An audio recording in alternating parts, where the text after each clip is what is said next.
And welcome to Santosh Chemistry tutorial. This video is for class 11th and in this we will do chapter 1 some basic concepts of chemistry. Chemistry के basic concepts के बारे में हम पढ़ेंगे. तो chemistry क्या चीज़ है पहले हमें वो जानना है. Chemistry it is study of properties, composition and interaction of matter.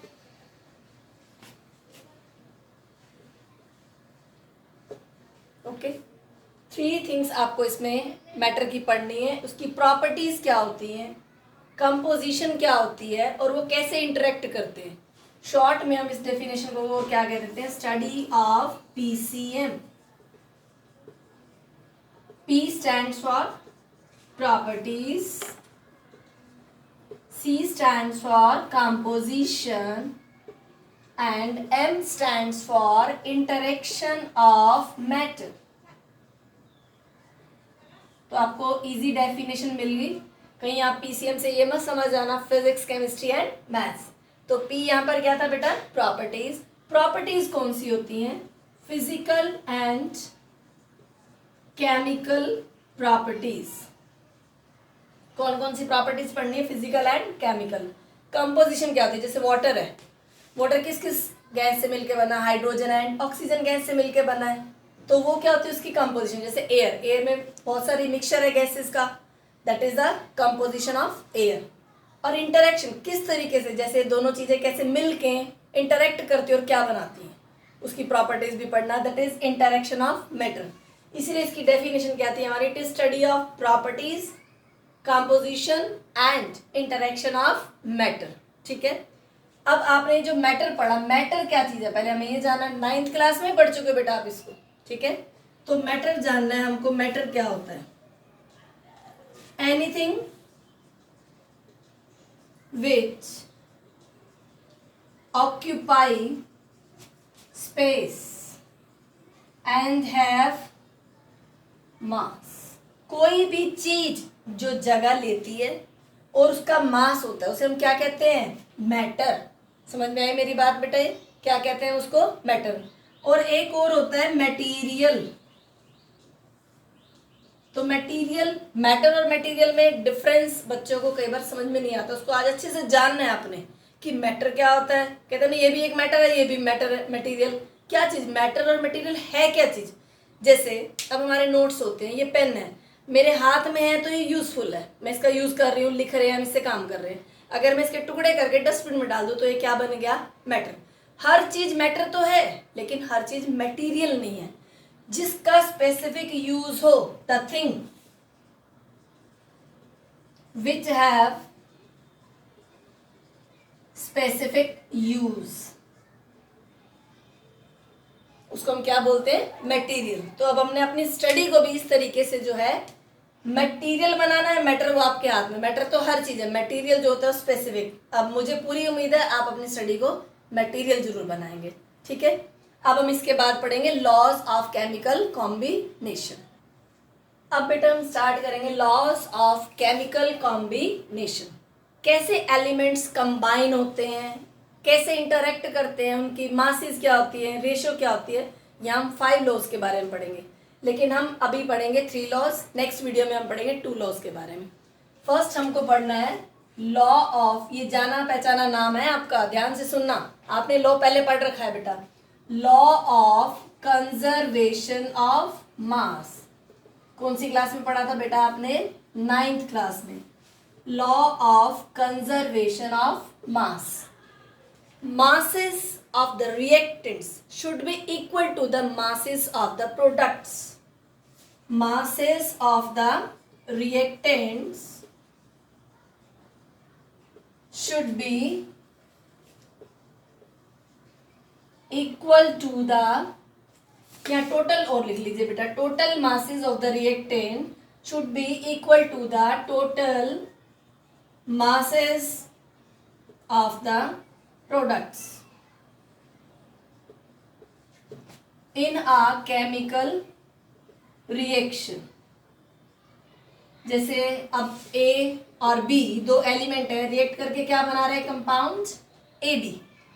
तो हम जैसे मान लें इसका मास है 10 ग्राम और बी का है 4 ग्राम, ऑब्वियसली दोनों मिलके क्या बनाएंगे, इसका कितना होगा 14 ग्राम आएगा। लेकिन ये तो सिंपल होता था, ठीक है। अब हम थोड़ा इसको अच्छे से पढ़ेंगे कि कैसे होता है ये।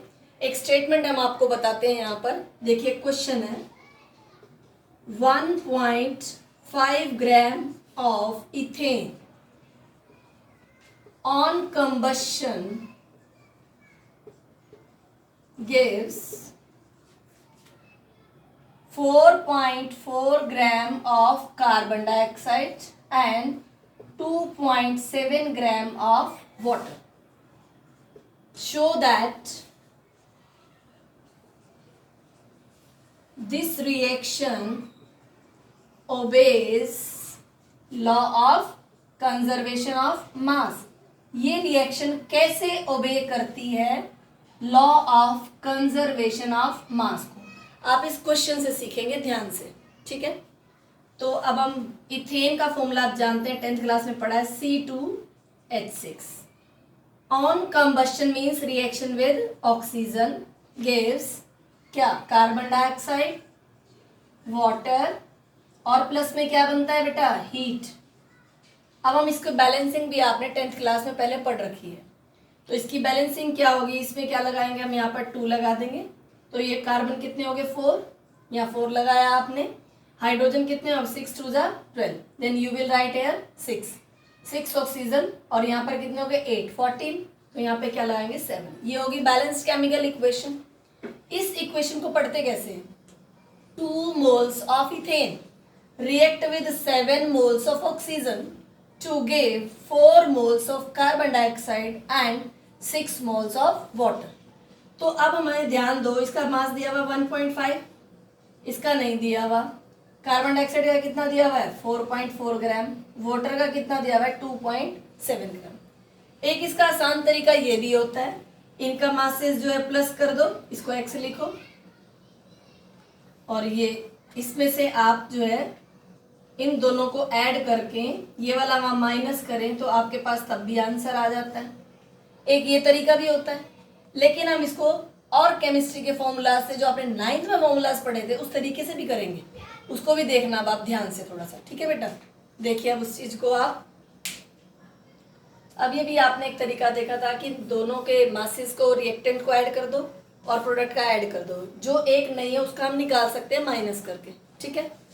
लेकिन इसका एक तरीका और भी होता है, एक नंबर ऑफ मोल्स पढ़े थे आपने 9th क्लास में, नंबर ऑफ मोल्स क्या होते थे, स्मॉल n, तो उसका फॉर्मूला होता था आपके पास small m upon capital M। Small m क्या होता था, गिवन मास, और कैपिटल M क्या होता था, molar mass.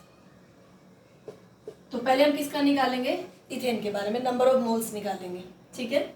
Number of moles, given mass कितना है इसका 1.5, मोलर कितना होगा इसका, कार्बन का मास क्या होता है बेटा 12 इंटू 2 प्लस हाइड्रोजन का क्या होता है 1 इंटू 6, 1.5 अपॉन 12 2 24 प्लस 6 30, 15 अपॉन 300। तो ये सॉर्ट आउट करके क्या आ जाएगा, ये 1/20, 1/20 क्या होता है 0.05 ग्राम मोल्स। क्या है हमारे पास ये मोल्स, ठीक है। 0.05 मोल किसके निकल के आए हैं, इथेन के। अब यहाँ पर ध्यान से देखो, 2 मोल्स को कितनी रिक्वायर्ड ऑक्सीजन, 7 मोल्स की। 2 moles of ethane required 7 moles of water, oxygen 7 moles of oxygen. तो 0.05 को कितने की जरूरत होगी, देखो ध्यान से, 7/2 इंटू 0.05। तो इसे सॉल्व करेंगे क्या आ जाएगा हमारे पास, ये क्या है आपके पास 5/100, ठीक है। तो अब आप इसे सॉर्ट आउट करके क्या लिखेंगे, यहाँ पर देखो 35 अपॉन 200, 7 बाय क्या आ गया आपके पास 40, ठीक है। 7/40 क्या आ गए हमारे पास, मोल्स किसके चाहिए हमें, ऑक्सीजन के। ठीक है, अब हमें निकालना क्या है, यहाँ किसमें है जरूरत, लॉ ऑफ कंजर्वेशन क्या था हमारा, मास। तो हम ऑक्सीजन पे यही वाला फॉर्मूला अप्लाई करेंगे जो पहले अप्लाई किया, वही फॉर्मूला सेम अप्लाई हम किस पे करेंगे, ऑक्सीजन पर। यहाँ से मास निकाल सकते होते हैं, small m upon capital M। Small m आपको बताया था क्या होता है, मास। ये अब गिवन नहीं है इसलिए हमें फाइंड करना है मास। तो कैपिटल M क्या है यहाँ पर, मोलर मास। स्मॉल n क्या था आपके पास, मोल्स, नंबर ऑफ मोल्स। तो नंबर ऑफ मोल्स कितने आए थे आपके पास, 7/40। ठीक है, तो मास कितना है आपके पास, ये निकालना है आपको m। मोलर मास कितना होगा ऑक्सीजन का, 16 होता है, ऑक्सीजन का O2 का क्या होगा, 16 2 जा 32। तो m निकालिए यहाँ से क्या होगा, 7 × 32/40। ये 4 की टेबल में आते हैं, 56/10। तो कितना आ गया आपके पास, 5.6 ग्राम। क्या हमने पहले भी यही निकाला था, देखो। अब इन दोनों को ऐड करके देखो, 5.6 निकाल लिया हमने, 1.5 और 5.6 प्लस करके क्या आ जाएंगे, 7.1 ग्राम। इन दोनों को भी ऐड करके क्या आता है, 7.1 ग्राम। तो ये रिएक्शन क्या शो कर रही है, masses of the reactants is equal to the masses of the products. ये रिएक्शन शो कर रही है law of conservation of mass. Next बेटा अब हम करेंगे second law of definite proportion और कांस्टेंट का प्रोपोर्शन। डेफिनेट प्रोपोर्शन और कांस्टेंट प्रोपोर्शन, ये भी आपने 9th क्लास में पढ़ा था, थोड़ा सा ध्यान होगा आपको। देखो, elements present in a compound या elements combined together in a compound are present in definite proportion, are present in definite proportion by fixed mass। एक मास की फिक्स्ड प्रोपोर्शन होगी, डेफिनेट प्रोपोर्शन होगी, फिक्स्ड मास की डेफिनेट प्रोपोर्शन। अब इसका example देखिए आप कैसे होता है। आपने वाटर देखा हो, टैप वाटर हो, pond water, lake water, formula तो सेम ही होता है सभी का। वाटर आप कहीं से भी ले लें, रिवर से लें, सी से लें, वाटर का फॉर्मूला तो सेम ही रहेगा बेटा, दैट इज H2O। अब इसमें कौन कौन से एलिमेंट प्रेजेंट है, हाइड्रोजन एंड ऑक्सीजन। हाइड्रोजन का मास क्या होता है, 1, ऑक्सीजन का क्या होता है, 16। हाइड्रोजन कितने यहाँ पर 2, तो ये क्या हो जाएगा 2, और ये ऑक्सीजन 1 है तो ये क्या हो जाएगा 16। तो इसमें प्रोपोर्शन क्या आएगी आपकी, देखो 1:8 रेशियो। क्या रेशियो आ गई आपके पास, 1:8। As it is carbon dioxide का आप एग्जाम्पल देखिए, कार्बन और ऑक्सीजन की प्रोपोर्शन निकालेंगे। कार्बन डाइऑक्साइड कहीं के भी हो, तो कार्बन और ऑक्सीजन दो एलिमेंट प्रेजेंट है। कार्बन का मास क्या होता है बेटा, 12, ऑक्सीजन का क्या होता है 16। How many carbon are present, 1, तो 1 से मल्टीप्लाई करेंगे। How many oxygen are present, 2, तो 2 से मल्टीप्लाई करेंगे। ये आ गया 12 और ये क्या आ गया 32। इनकी प्रोपोर्शन क्या निकल जाएगी, सेम फैक्टर से आप इसे डिवाइड करेंगे। इसमें क्या आ जाएगा 3 और ये क्या आ जाएगा 8, 3:8। कार्बन और ऑक्सीजन की, कार्बन डाइऑक्साइड में हमेशा प्रोपोर्शन क्या आएगी आपकी 3:8, और इसमें क्या आएगी 1:8। ठीक है बेटा। अब इस लो को समझने के लिए अब हम एक और एग्जाम्पल करेंगे। देखो बेटा, statement 0.243 gram of magnesium on burning with oxygen yield 0.403 gram of magnesium oxide in experiment 1 and in experiment 2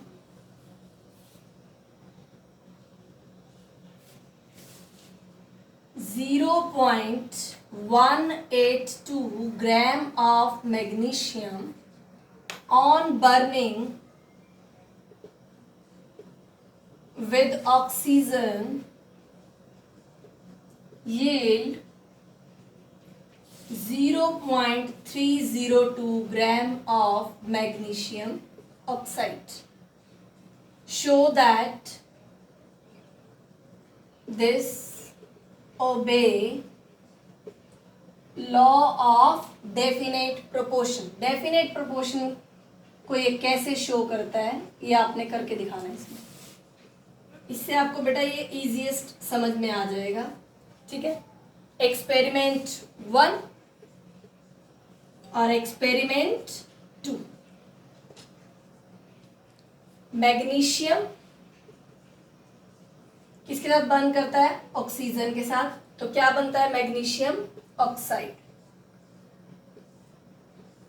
first experiment में मैग्नीशियम का अमाउंट कितना है हमारे पास? 0.243.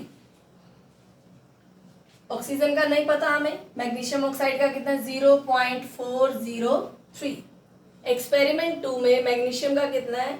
0.182 और मैग्नीशियम ऑक्साइड का 0.302.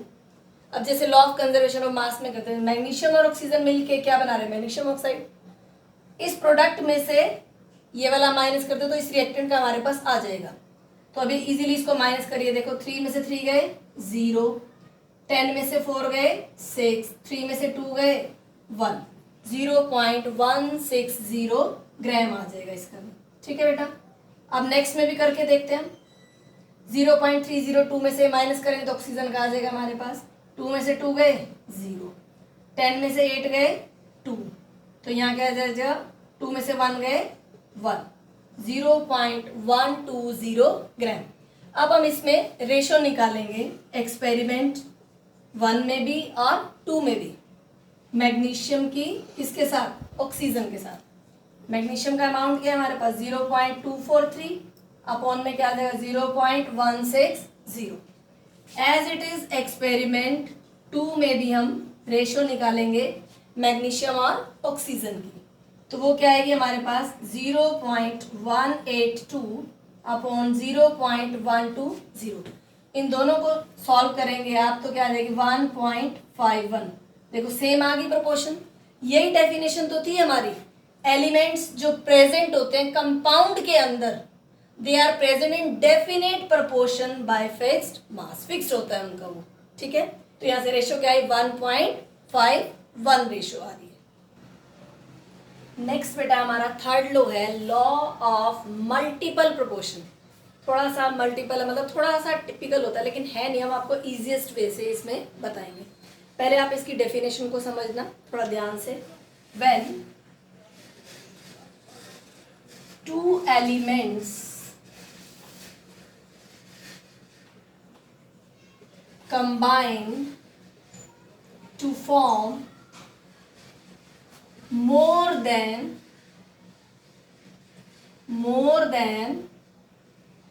2 compounds. जब 2 एलिमेंट कंबाइन होते हैं और 2 से ज्यादा कंपाउंड बनाते हैं. 2 तो बनाते हैं कम से कम. 2 कंबाइन होते हैं तो कम से कम 2 कंपाउंड तो बनाते हैं. Then different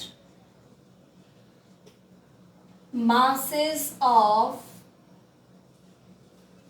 one element, different masses of one element which combine with fixed mass of other element bear a simple whole number ratio. Bear a simple whole number ratio to one another. थोड़ी सी typical तो लग रही होगी definition लेकिन example से ना आपको बहुत आसानी से समझ में आ जाएगा बेटा. फिर से देखो. जब 2 एलिमेंट कंबाइन होते हैं कम से कम 2 कंपाउंड तो बनाते हैं to form more than 2 compounds. तो उसमें जो एक एलिमेंट का अलग अलग मासेस हैं वो कंबाइन होते हैं दूसरे एलिमेंट के फिक्स्ड मास से. तो वो एक simple whole number ratio bear करते हैं एक दूसरे से. कैसे? एग्जाम्पल देखिए इसमें. जैसे हाइड्रोजन एंड ऑक्सीजन कंबाइन होते हैं तो दो कंपाउंड बनते हैं आपके, वाटर और हाइड्रोजन परऑक्साइड। इसका एक आसान तरीका भी बताएंगे, वो बिल्कुल इजी है, वो तो घबराने की जरूरत है ही नहीं बेटा। इसके अंदर देखो वाटर एंड ऑक्सीजन, वाटर में हाइड्रोजन का कितना है, देखो यहाँ पर मास कितना है बेटा 2, ऑक्सीजन का कितना है 16, और इधर हाइड्रोजन का कितना है बेटा 2, और ऑक्सीजन का कितना है यहाँ पर 16 2 32। फिक्स्ड कौन सा हो गया 2, हाइड्रोजन का क्या है फिक्स्ड, और ये क्या आ रहे हैं डिफरेंट। ठीक है, ये डिफरेंट आ रहे हैं। डिफरेंट मासेस जब कंबाइन होते हैं किससे, फिक्स से, तो क्या करते हैं वो रेशो बियर करते हैं। क्या कर रहे हैं, रेशो बियर कर रहे हैं। तो इसमें ऑक्सीजन की रेशो क्या है 16 और उस वाले की क्या है 32, तो क्या रेशो आ गया हमारे पास, सेम कॉमन फैक्टर क्या आ रहा है 16, that is 1:2। Simple whole number ratio क्या आ गई 1:2। एक और देखो, इसमें ऑक्सीजन कितने है 1, इसमें ऑक्सीजन कितने हैं 2, हाइड्रोजन तो 2 2 थे ही, ऑक्सीजन 1:2, वही रेशो आ गई देखो 1:2। समझ में आ गया होगा बेटा आसानी से, मासेस के तरीके से भी और एक इजीएस्ट वे से भी। एक और एग्जाम्पल देखिए बेटा, कार्बन का भी ऐसा, कार्बन और ऑक्सीजन जब कंबाइन होते हैं तो क्या बनाते हैं, कार्बन मोनोऑक्साइड भी बनता है और कार्बन डाइऑक्साइड भी बनता है। कार्बन मोनोऑक्साइड में कार्बन ऑक्सीजन की क्या क्या होगी बताओ, कार्बन की, कार्बन का क्या होता है 12, ऑक्सीजन का कितना आएगा 16, इसमें कार्बन का कितना आएगा 12 और ऑक्सीजन का कितना आएगा 16 2 32। अब डिफरेंट मासेस कौन से हैं, ये दोनों, फिक्स कौन से हैं ये वाले, तो ये रेशो बियर करेंगे। क्या आएगी रेशो यहाँ पर भी 16:32, दैट इज 1:2। यहाँ भी ध्यान से देखो, फिक्स कौन सा था 1 1, या डिफरेंट कौन से थे 1 और 2, ऑक्सीजन 1 है ऑक्सीजन 2, तो रेशो क्या आनी चाहिए थी आपको आसानी से पता लग जाना चाहिए था 1 and 2, वही की वही रेशो आ गई। ध्यान से देखो 1:2। बेटा अब आपको एक क्वेश्चन दिया जा रहा है जो आपको खुद करना होगा। देखिए नाइट्रोजन और ऑक्सीजन जब कंबाइन होते हैं देखो कौन कौन से कंपाउंड बनते हैं, N2O, N2O2, N2O3, N2O4, N2O5। एक आसान जो ट्रिक बताई थी उससे तो आपको साफ पता चल जाना चाहिए। इसको आपने दिखाना है कैसे लॉ ऑफ मल्टीपल प्रोपोर्शन को शो करते हैं। ठीक है, ये क्वेश्चन आपको करके आना है। और आपको ये वीडियो पसंद आई हो तो आपने लाइक भी करना है, शेयर भी करना है और सब्सक्राइब भी करना है इस वीडियो को। नेक्स्ट में हम पढ़ेंगे 2 लॉज। ठीक है,